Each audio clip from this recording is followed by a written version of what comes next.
And at the end of the day, I mean, the person on the other end is putting their pants on the same way I am. At least I hope so. But Yeah. I don't know any other way to put pants on. I really don't. Hey, no, there's actually like have you seen that? Like a new fad is people wearing their pants on in reverse, where their pockets are in. Have you not seen You're that? lying. I'm not even joking with you. You're lying. This is where we need a screen right here where like we can Google up some stuff so people can see this. Oh yeah, 1000%. What side of TikTok are you on? Bro. Yeah. Dude, that's, yeah. It's like a Hollywood, like LA thing.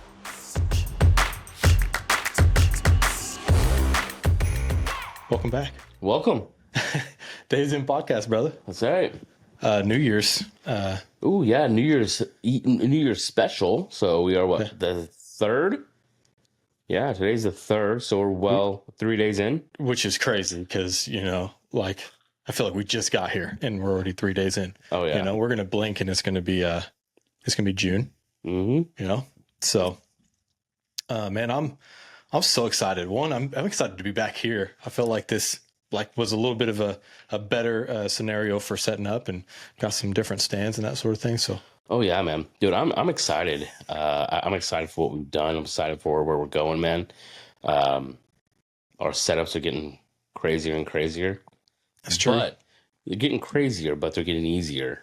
I will say that. So I think, and I don't want to like speak for both of us, but I feel like over the course of season 2, we've seen where podcasting like needs to be simplified. Oh, 100%, right? We can have all the equipment in the world, but at the end of the day, it's like, what do we need for this particular setup? And that's it, right? Let's bring what we need and that's it.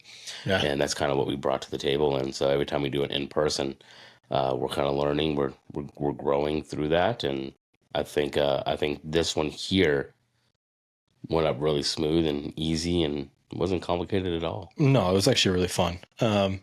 And the more we learn, especially about editing and what works from like a marketing perspective, the more you realize that you overkilled. It's kind of like going on your first like hunting trip, you know what I mean? Yep. And not to put my dad on blast or anything like that, but like, for his first time, like he came with everything. Right. And podcasting is kind of the same thing. You come with like this expectation that you need to just like get everything on the planet. And then you quickly realize like, right. Do we actually even need whatever it needs to be? Yeah. So, dude, I say we jump in. I got a question. Knock it out, man. Favorite moment of season 2? Oh man, it was a little easier to pick that one out the last time we spoke. Now we've had a couple episodes that have like come to fruition that I felt like were just like really, really captured the essence of what we were trying to accomplish with the podcast. And so I don't know, man, that's favorite moment or favorite moments? Man, I want to go favorite moment, bro. Choose Wiley. All of our guests are listening to you. Favorite moment. Okay, I got it. This is going to be like a super political answer. I don't know if that's right.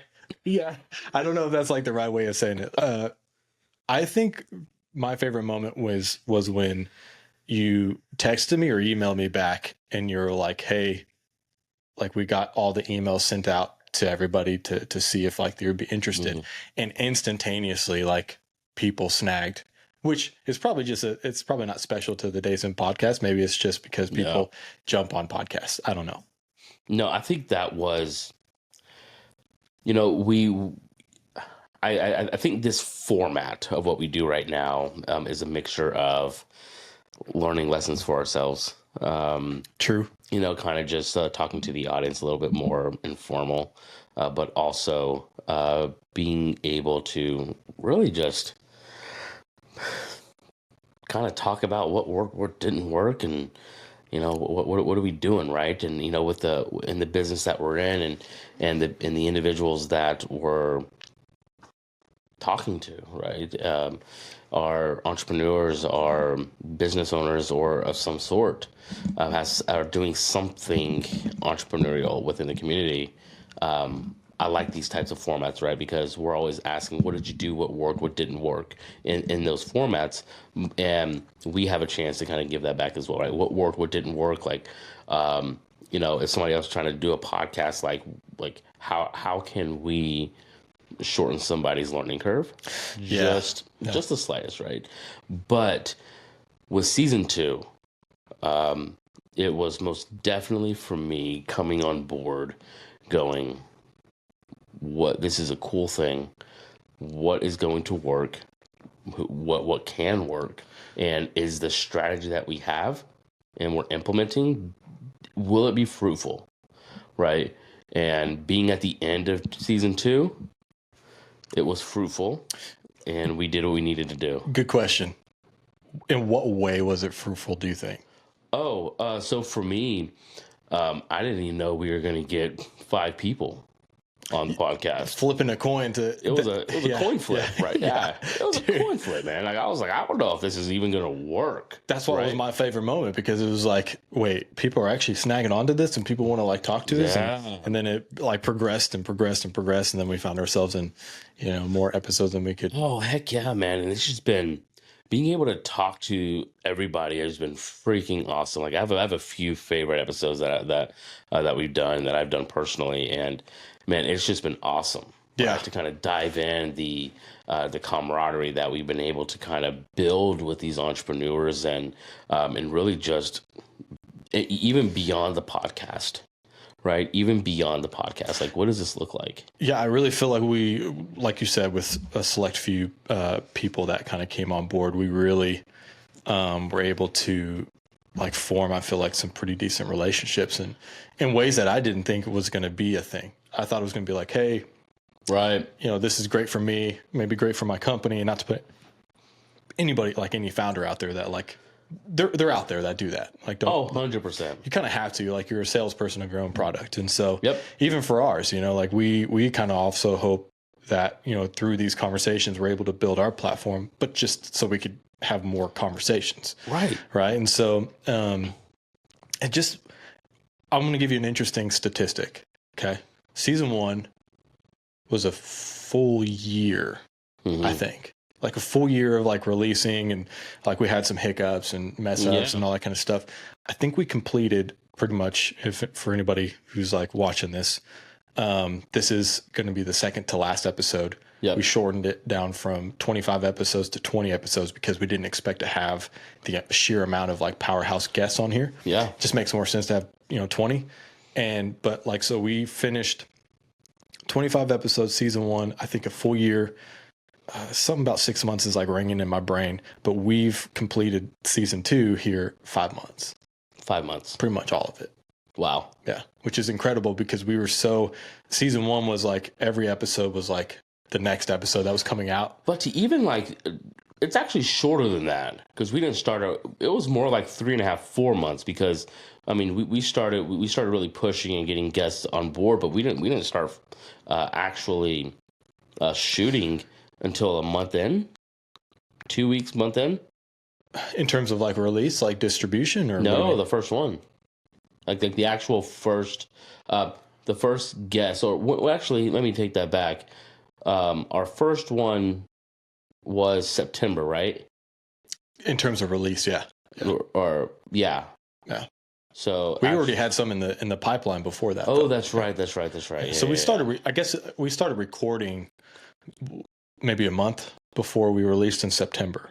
So so September, so August. But by the time we got and that's the difference, because season 1 was like every single week was like a new episode that was actually being generated that like week, basically. And so sometimes like you'd release on Wednesday, sometimes it'd be like a Friday or Saturday, or sometimes a Sunday.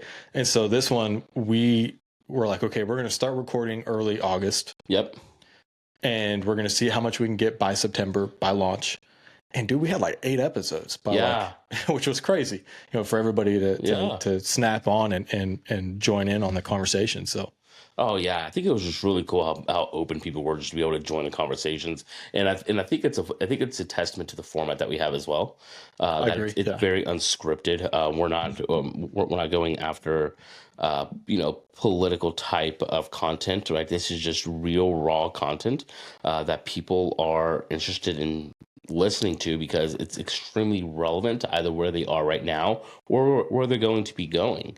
And at the end of the day, I think uh, I think across the platforms that we have been posting, I mean, it's also resonated a little bit too. Yeah, and we've seen some growth there, which is just always, you just never know really where the pipeline's going for this, Oh, for sure. for what we're doing here, because there's so many people. Mm-hmm. And so I have a question for you, and I'll answer it first myself because it's like, it's one that's, what was your favorite question?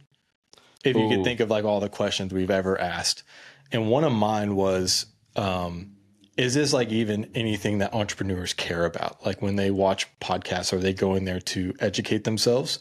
Are they just going there to entertain themselves? And I bet you like the answer to this is like all of the above. But that was like for me a pivotal question where I think that was with Alex Glimvieski. yeah, And got your name right. I've been practicing it, which just aired this week actually. yeah. And so I asked him that because it just like dawned on me in the moment while we were in that conversation, which was such a fantastic episode and fantastic conversation. If you haven't seen it yet, it's episode 18. Yes. Yeah, Alex Golimvieski.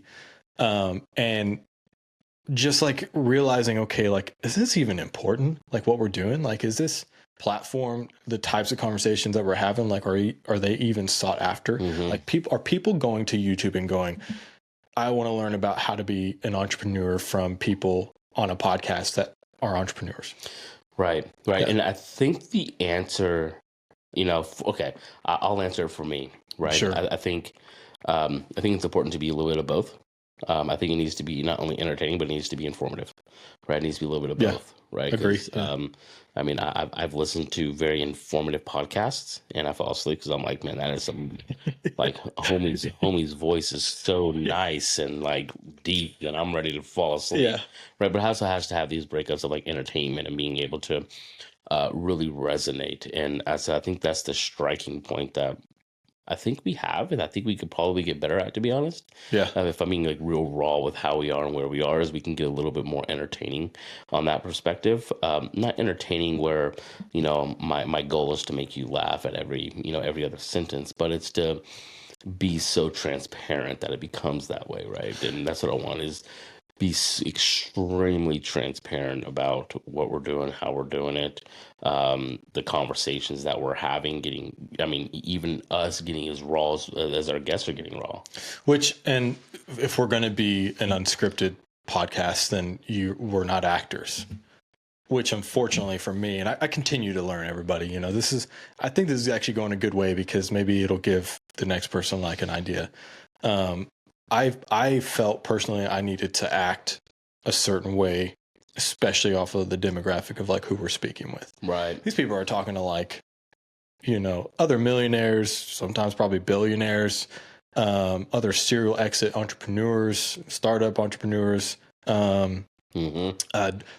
probably like super rooted in conversations with like certain lawyers, and insurance, all that kind of stuff. So like they're dealing with all of that stuff on a standard basis. And my brain went, okay, they're probably used to that.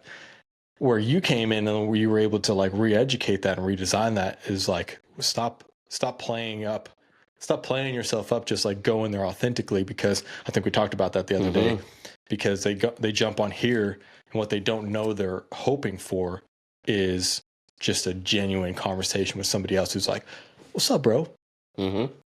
How crappy was your week? Let's dive into it." Yeah. And they're like, "Oh yeah, I like this." You know what I mean? So I feel like for season going into like a new season or just reflecting on how this season did, that was a great. I wish I would have learned that one a little sooner, but talking about the statistics that I did here recently, we're already making some pretty good jumps. Oh, I think so, man.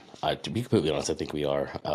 No questions about it, right? And at the end of the day, I mean, the person on the other end is putting their pants on the same way I am at the end of the morning. Or at least I hope so. But yeah, You know, I don't know any other way to put pants on, so I really don't. Hey, well, no, there's actually like have you seen that like fad? Is that what you say? Is that how you say it? Fad? Depends what it is.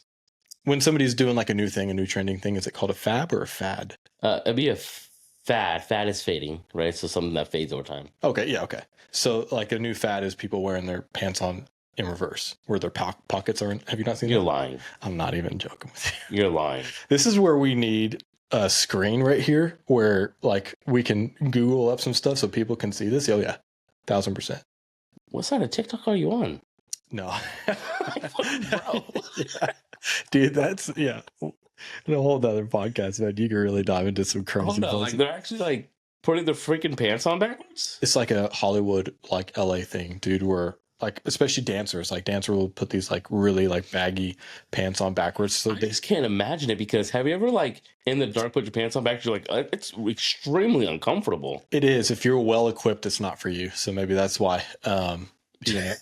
It may, Some of us don't have that luxury. yeah. I don't know what it's like to wear pants on backwards. That's insane. Yeah. That is crazy to me. Like it's I don't know if I want to understand that side of life where it's like, let me take everything that works the way it's supposed to work and let me just like, that's crazy. I'm not wearing my pants on backwards. Ain't no way, no chance in God's green earth that's happening. No, man. I was gifted with some glutes. It just doesn't work, dude. I just can't imagine. Like, I'm just trying to figure out like my wallet situation. Well, that's the thing. The wallet's in the front. Yeah, But it's not. Technically, you have your back pockets in the front. It's in the back pocket. That's in the front pocket. But that's now the back pocket, but it's front pocket now. I'm not even going to entertain this with you. Oh, man. No, but seriously, like it's, I don't even know how we got on the topic of. I don't know. It was some weird side of TikTok that you're on. Fun detour segue into. No, but like it's interesting to see like how things have progressed from like season 1 to season 2. I think the last time we did this here at your studio, we kind of talked about like what some of our favorite moments are, favorite episodes, like what the differences were. I don't really want to as much do that as much as it's just like trending the right direction and maybe give someone like the necessary encouragement that it is over time. Somebody said, I think I sent that to you as a preacher. I think it was Philip Anthony. Yeah. Philip Anthony Michael. He was in a conversation with Lecrae. Okay. I watch that podcast, dude. That's a great podcast with him in there. And so he was diving into it. He was talking about how everybody's got this window into everyone's lives, right? Especially from a professional standpoint. But that's the thing. It was like the window opens up when you see their professional lives, right? Like when they're at the top of their mountain. And he said on the other side, you don't, because the mountain's in a way, you don't see the valley on the other side. Right. Probably paraphrasing like super crazy. And I apologize. But that really rung true to me. It's like, okay, I'm jumping on my phone. How do I, what are some of the tactics and trends that other popular business podcasts are doing? And like, how can I make us or help us to be relevant, et cetera, all this kind of stuff. But I'm like it was so well put because I'm basing like where another podcast that might be 10 years down the road is seeing their 2-year or 3 years of success, but they have like 12 years prior or 10 years prior. You see what I'm saying? Like we're in technically going into the third year. Yeah, going into the third year. Yeah. Right. Absolutely. It's kind of like the YSK podcast, right? You Should Know podcast, where they had that they had that one like video that just freaking blew up, right, and put them on the map. But before that, I mean, I think they've been podcasting for freaking forever.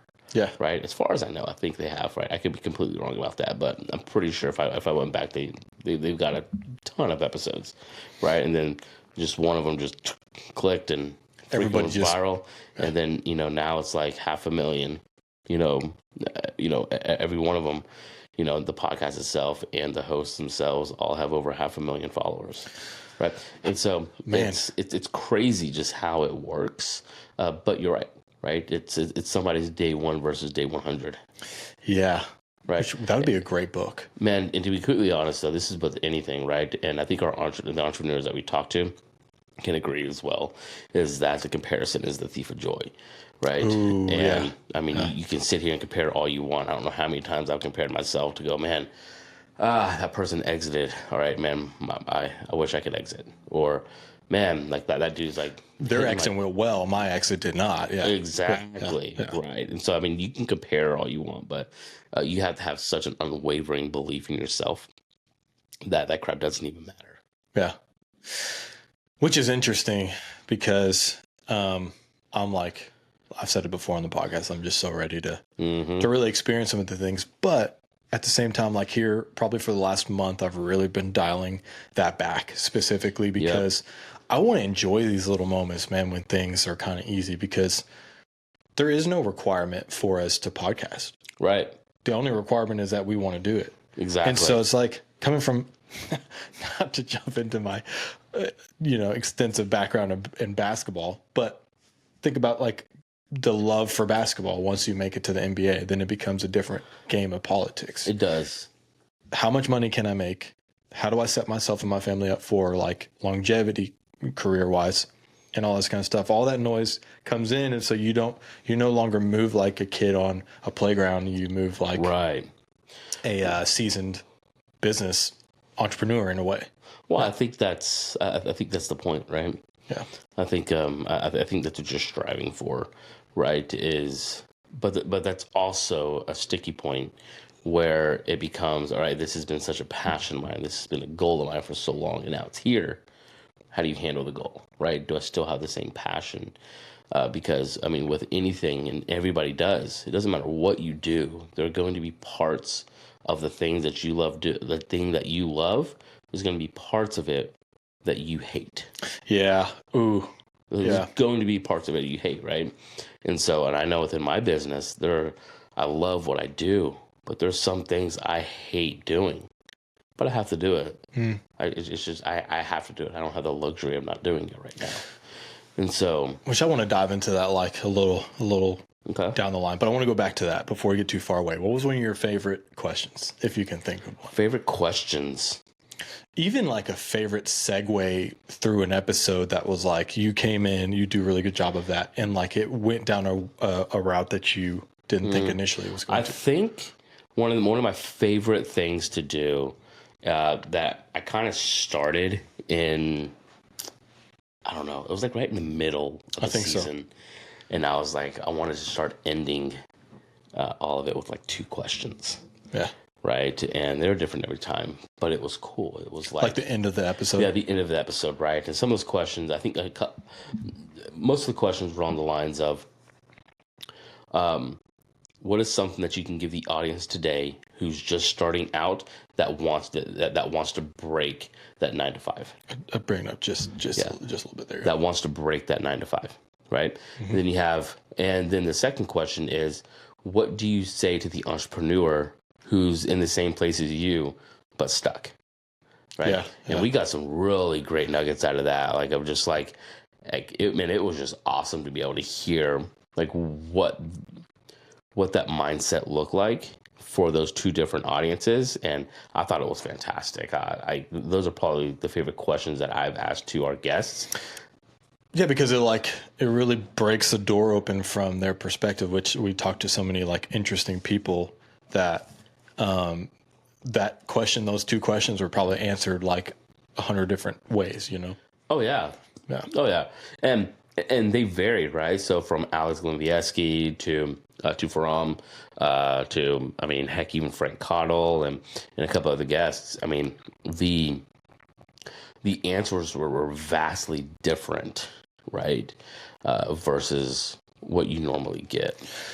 I'll tell you what I was surprised by, because I wasn't a part of it, you know, but which you did an excellent job kind of taking on some of those lone podcasts by yourself, which is funny because it's like the beginning of the podcast started with me in some lone conversations, and then midway through it like became you. That was so great to see, because your personality is such a big part of like what the show is now today. And so, but I feel like the episode you did with Brendan Ward, that was a really good one, because it was cool to see the transition between what you guys are talking about from flipping to all of a sudden, like halfway through or like a third through, whatever it was, it like broke into like, what do you think about the Dodgers? You know what I mean? Like you guys went on this spill about sports. And so that was like encouraging to see someone who has also had exits, also has been, you know, a serial entrepreneur, to see some of our guests like open up in some of those ways. Like Tyrone was excellent. Last time we talked about that, you know, Alex was an excellent one. Even Frank, you know, Frank opened up the conversation that we had with him. He's like, man, I just love to surf. This dude's like a power entrepreneur. And he was like, yeah, I just love to surf. And I'm like, you know, that's really cool and comforting. I think that's a good word. It's really comforting as another or an aspiring entrepreneur, to see like, oh man, these guys like just do some really just chill stuff, you know? Absolutely, man. And I think that was a really cool, those are some just really cool moments. Yeah. Right. Just across season two, being able to see the vulnerability that the guests are willing to go to, was awesome to see. And then, which in fact allows us to be a little bit more vulnerable as well, right? Because it kind of levels the playing field, you know, and that was awesome to see, right? Entrepreneurship is hard as crap, right? It's lonely, it's long, it's tiring, it's stressful, it's, you know, it's assembling a plane that blew up on the way down and putting it back together in the sky. That's a really great way of putting it. Yeah. I mean, that's just like dire.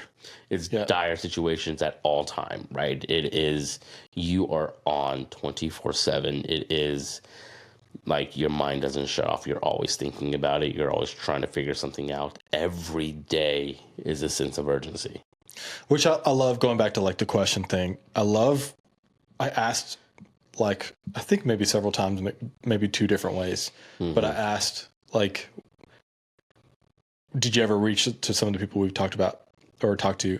Did they ever reach a point where they went, okay, I should just hang this up? I thought it was really interesting as like a cross-examination. I went back, like, if you think about like watching film, obviously I edit and stuff, but like thinking about it on a regular basis. So I went back and analyzed that, and no one answered in a way that was like, oh yeah, sure, I had that moment. Yeah. They always answered, well, it just sucks all the time. But I thought that was like really crazy, because like you look at it and you're asking a question like that to see if somebody has, maybe if you struggle with that as an entrepreneur, like, hey, I've thought about like quitting and giving this up. For them, maybe they've just gone through that beat down so many times that it never rings in their mind that it's okay to stop at this point. But I thought that was interesting. They never answered the question in terms of going, yeah, I had that moment once or twice. It was always, it just sucks all the time. Yeah. It was almost like there's no other option for them. They were going to be entrepreneurs whether they wanted to or not. Right. I think that's a big thing, right? So it doesn't matter if you're doing 20 million, 30 million, 100 million, right? When you're in that realm, I mean, you're still very much in the trenches. Yeah. Like you're still in the trenches doing a lot of crap. Like you have your pulse on everything still, even at 100 million in revenue, right? Your pulse is on everything, right? Unless, right, like you start to make that transition kind of like Tyrone did, right? So Tyrone kind of left out from CEO type founder role, you know, to be this, you know, to going into, okay, hey, we're going to hire a real CEO to run this company, and then I'm going to move off into head of partnerships, to be able to really like do some good within the business itself. And that's a hard transition for a founder, and it can be a hard transition for a founder. Yeah, I would imagine. But the way that Tyrone did it, I think was just a really cool picture of how to really do that. Yeah, and I can only imagine just the pressure that comes from being in that position because you're probably not shifted that direction because of something that you want. It's it's selfish. Your baby, like, your baby needs this transition, right? And I would imagine that's also hard to like let your hand, from a delegation standpoint. We talked about that a lot with a lot of the entrepreneurs. Is delegation can be difficult because like you really want your hands involved. You want as much of you involved as possible. So to hire somebody else to do it and be a face, you know, And that person, I'm not going to say anything about the people we've talked about, but they start getting, CEOs start getting different credits, and you kind of have to sit in the background. But at that point, it's like about like your baby becoming, an adult. It's becoming something, right? Yeah. It's almost, I think the best analogy is bringing your baby to daycare for the first time, or leaving your baby with grandma grandpa to watch them for the first time while you go on a date night with your spouse, right? Yeah. And that feeling of just like always wanting just like check in, right? But setting up cameras, right? But you do it 3, 4, 5, 6 a week, 2 weeks, 3 weeks. It becomes easier, right? It becomes a little bit more. That's a good palatable. Analogy. Yeah. It becomes a little bit more palatable as you do it, right? And it has that same type of feel when you're entrepreneur, right? Is being able to hand over your baby to somebody else and say, yeah, you have free reign to do what you want to do, right? Like, but I cannot, I can't just be in this every day with you, right? Like, this is something that you have to do on your own, and I'll watch from the sidelines and be here to help. But it's watching, it's watching your business go to grandma's house. That's a really good analogy, by the way. I wonder if, because I'm going to segue this into like some questions I have for you. All right. I wonder if that is something that, because there's a commonality there where people go through these exits. Yep. Whether they fail or whether they're successful. Mm-hmm. And then they get to this point in their career where they've had enough successful ones that they shift that almost like to like this philanthropy entrepreneurial perspective, where they all go and they try to help the next, and they coach and they consult and that sort of thing.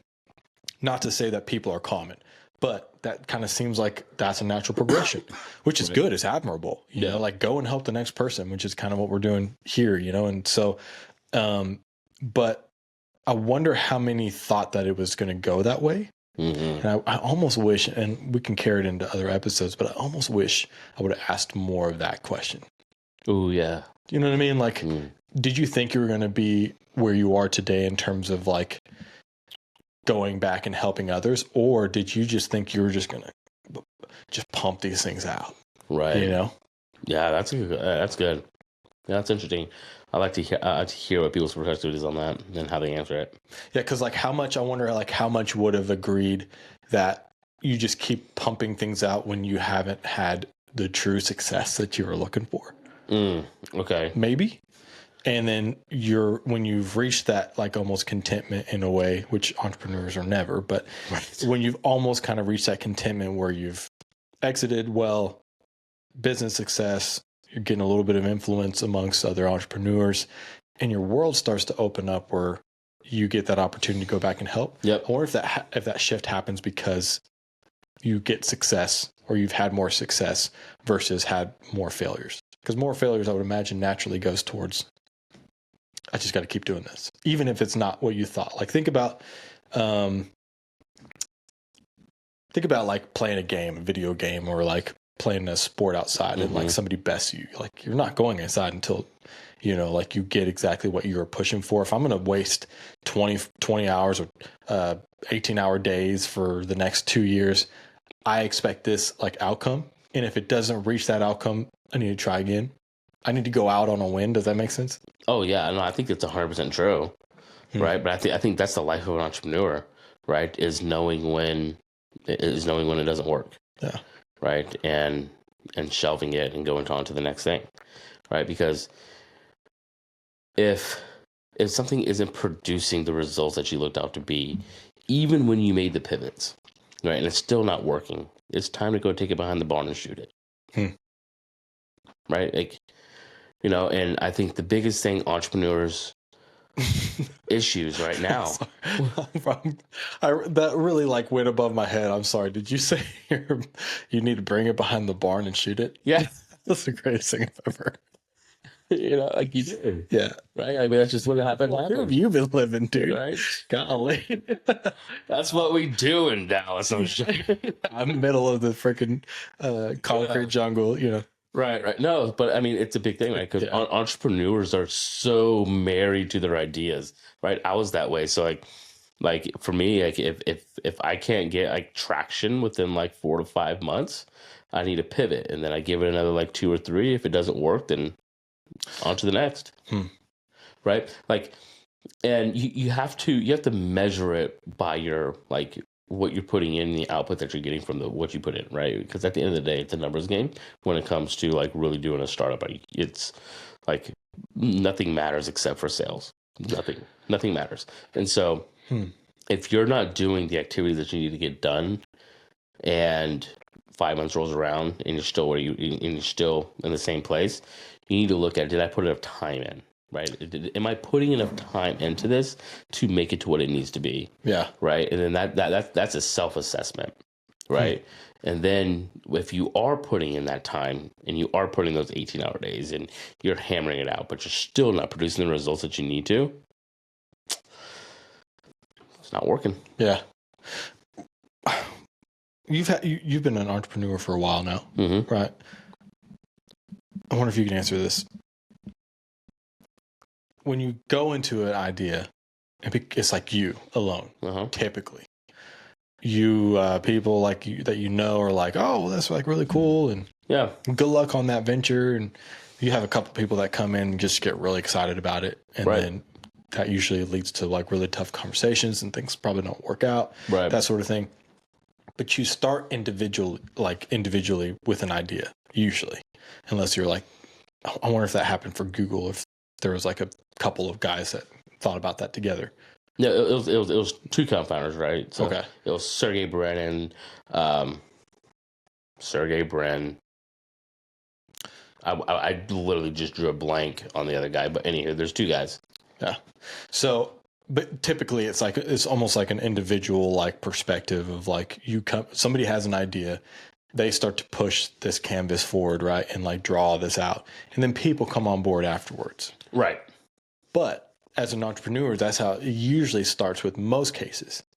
But then like going back to like that question I asked, when you finally reach this point of like success where you can start delegating, you can branch out and do other things like help coach other entrepreneurs, I would still imagine that like somebody like Tyrone has this aspiration to continue building things.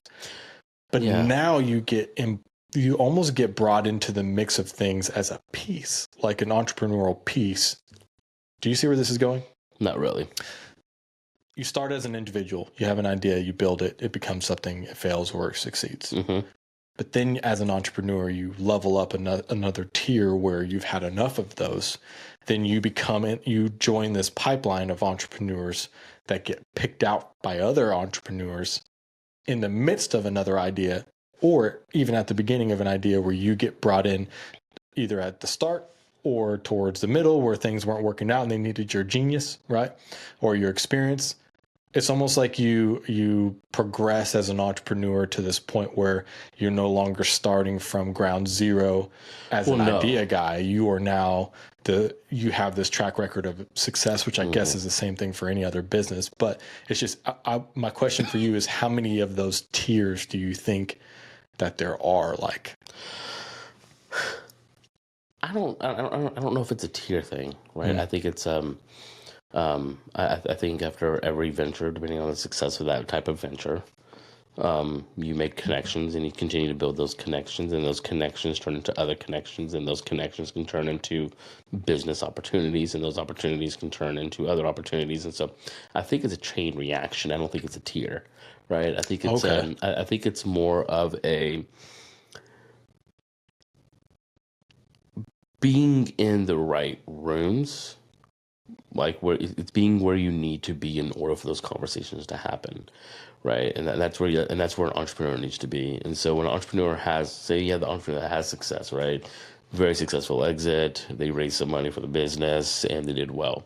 They have some connections now, right? They have some connections, right? And if and people are looking at you like, what are you going to do next? Yeah. What are you doing next? Expectation, yeah. Right. What are you doing next, right? Because, there might be something, or maybe a fluke, you go out for coffee with one of your friends, and he's like, hey, I know you just exit. I have a buddy that just has a startup. I think your expertise can help him. Why don't y'all have a conversation? Right? It's those type. It's expanding your network and being able to be in the right rooms and have those conversations, right? And those conversations can lead to other conversations. It's all about the network. It's revolving. It's just like it's revolving. Okay. Yeah, It's, you don't just you don't get put into this like tier. I think that's very Silicon Valley, right? So, but you don't think like, I don't want to like degrade anybody, but like let's take like the founder of like Uber. Oh, do you think that guy's working with like an entry level entrepreneur? No. Well, no. Maybe. Who knows? Right? I don't know. That's my question. That's what I'm curious So about. I think it could be. I think it could vary. Right? Even a first time entrepreneur has value.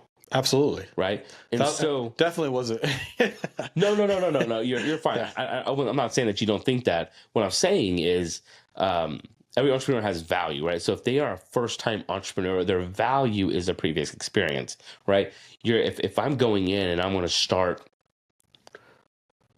an art exhibit, but I was a plumber for 50 years, what the heck do I know about art?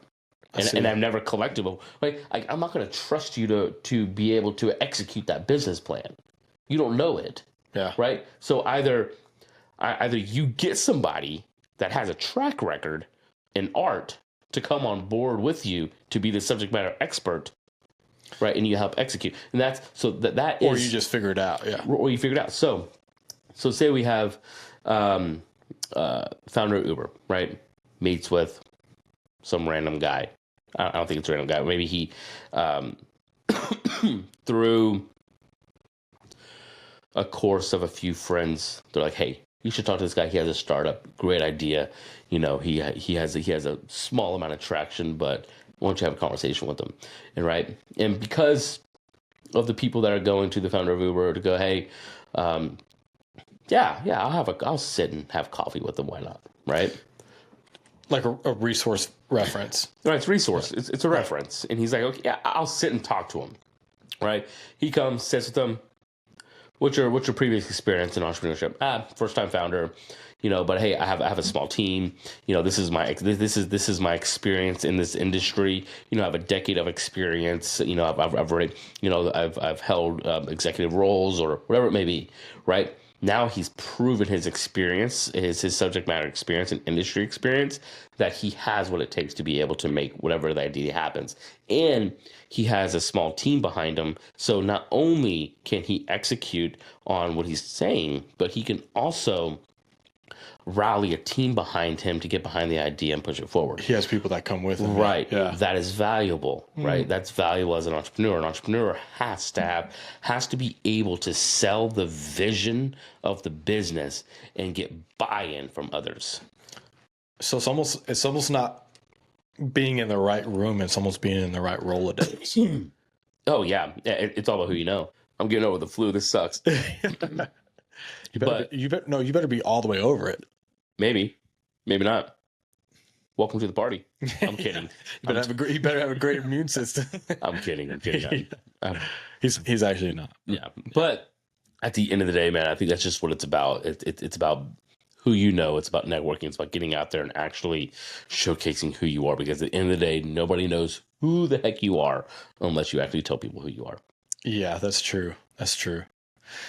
So I want to that it was like a perfect. I could not have designed that segue perfectly because you just ended in knowing who you are, and that was like originally what this podcast was about. Was obviously grabbing these resources, finding the people that we can lean on for some of the questions we have. And then it quickly turned into like, now we're shedding light for other people. Hopefully they're taking it for that face value, but we can't forget like we're a part of this, right? And our personality and like what we're doing. And so as a segue, I'm curious, if you can explain, because you talked about it in one of the episodes from season 1, but if you can explain a little bit of what, if you can, a little bit about what you've got going on personally. Oh, as far as like business and all that? Sure. Yeah. So I think so. Right now, I have a startup called Gauge Technologies. Um, it's data security, data governance, and compliance. And we're building out our first product for plan of action and milestone management for the defense industrial base. The defense industrial base are DoD contractors, and so Yeah. they have a requirement to be able to manage their compliance, and a new CMMC regulation that's coming out this year that Title 32 just passed December, and we have Title 48 coming around the corner, and then the DoD is probably looking to put this into the contracts pretty soon, and it's going to be a requirement for all defense industrial base to be able to be compliant on CMMC, which is Cybersecurity Maturity Model certification.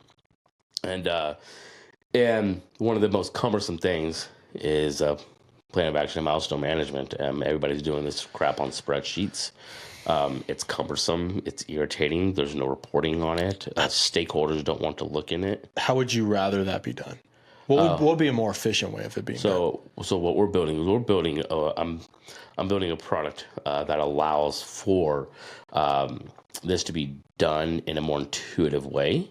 That offers the reporting that it needs to be able to intelligently let stakeholders know which items are at risk, as well as set a timeline to be able to get things done.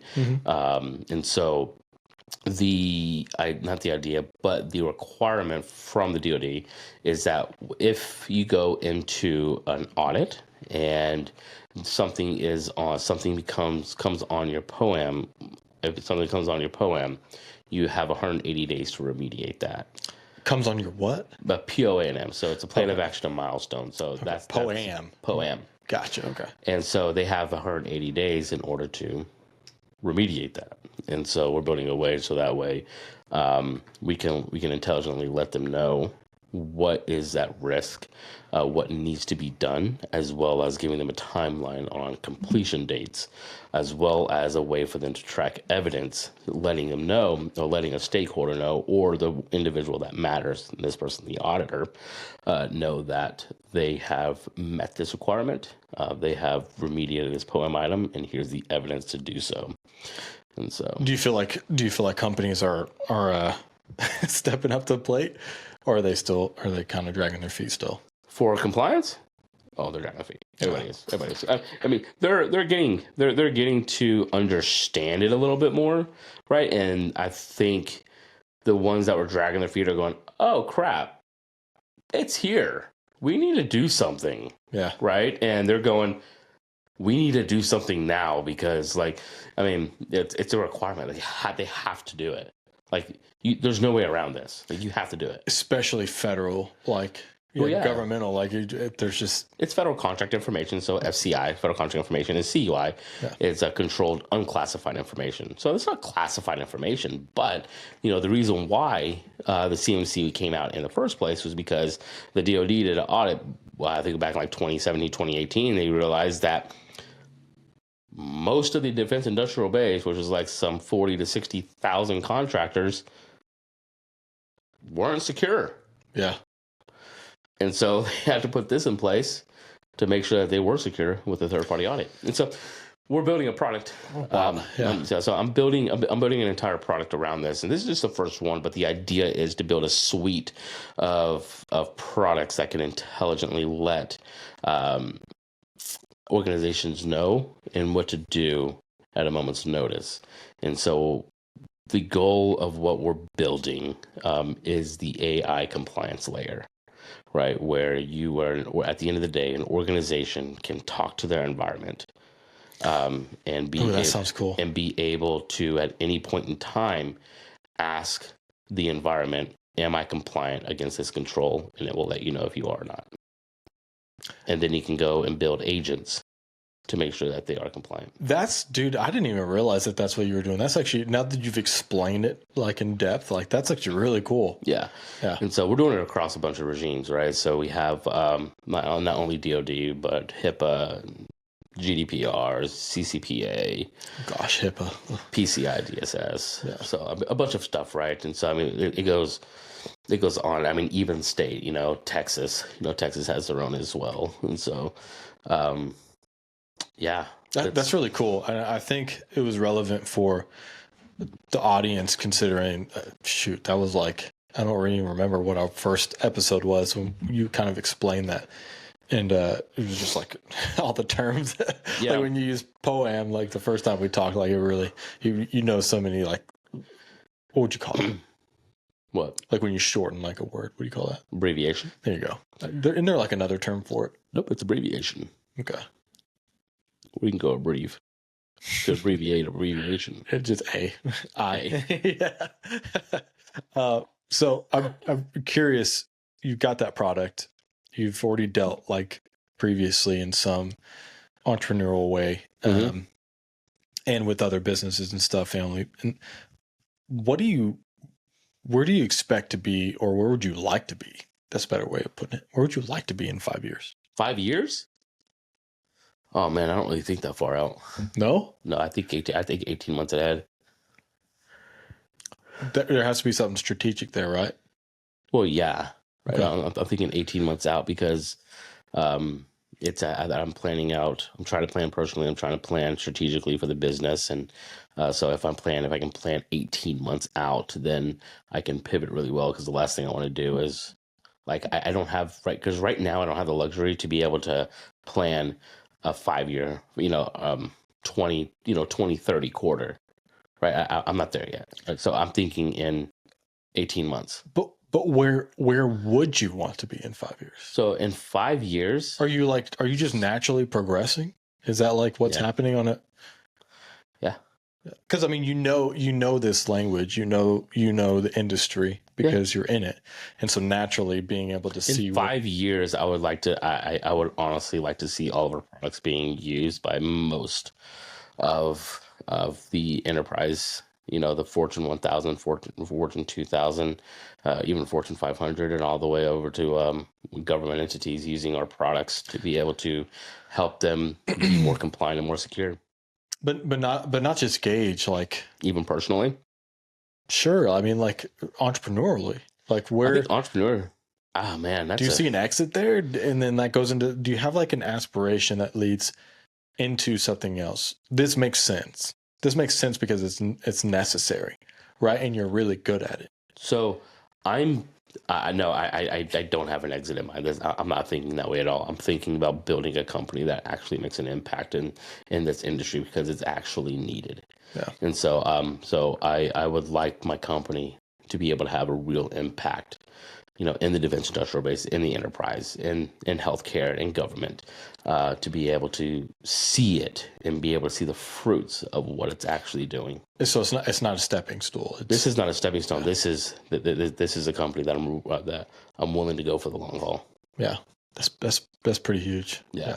That's what I was curious because I don't really even know what I'm going to do. Actually, I say that, but I love doing this. Like this is for the first time in my life, I have something that I haven't stopped doing. Mm-hmm. I always give something like just enough attention, and then I typically go and I do something else, and I'll come back and I'll full circle back to that original thing, but I never stick and I never like go all in on it. And I like for us to be 2 seasons going into our third. Pretty big for me. That's like an eye-opening experience for me. Like, hey, if you captured my attention for that long, it's something that I didn't know I wanted to do, and I really want to do it now. Yeah, I mean, like at the end of the day, I know that's what I want to do, but I mean, God could throw me somewhere else. 1,000%. I mean, and so as of this moment, talking to you, that's the path. Yeah. Right. As of this moment, and so, and I don't know. Well, I love doing this. This is so much fun. This is this is a getaway for me. Oh yeah. Being able to get away from the always on strategic thinking and being able to let go and just chill is something that my brain freaking needs. Well, and I hope it stays that way. I really do, because there's nothing worse than when something you love becomes a chore. Oh my gosh, dude. That's so freaking true, dude. And if we try to like, that's the thing is if like we tried to take control over situations, is typically what we do. Yeah. We'll always align it with like the chores in our lives and the things that, you know, we find we probably don't even want to do on a regular basis. So, oh, for sure. 100%. Like without question, man. And so, yeah, man, I'm really excited. I don't know what the expectation is, and we won't like dive too super in depth, but we got some we can say at least we've got some like really cool stuff coming up, I think. For season 3 and I just, especially from like a conversational perspective, to have had the amount of guests come on and share the types of insights that they did in that caliber, for one, in that capacity, for two, just like gave like so much of a projection for what this could be, right? Absolutely. And so to have some clarity there, to have some motivation, to have some like form of like a path forward of how we can continue to drive these stories and capture like the audience and just keep people entertained and involved in literally I think that's part of our slogan, like the people that are building like our nation, and some of the entities that are building our nation and our communities and just being able to broadcast that for everybody to see it's just been really fun. Yeah, man. Yeah. I'm excited for it, dude. I'm excited for what we have going. I think our audience is going to be pleasantly surprised about what we have as well. 1,000%, man. Sweet, dude. Appreciate you, brother. Appreciate you, man.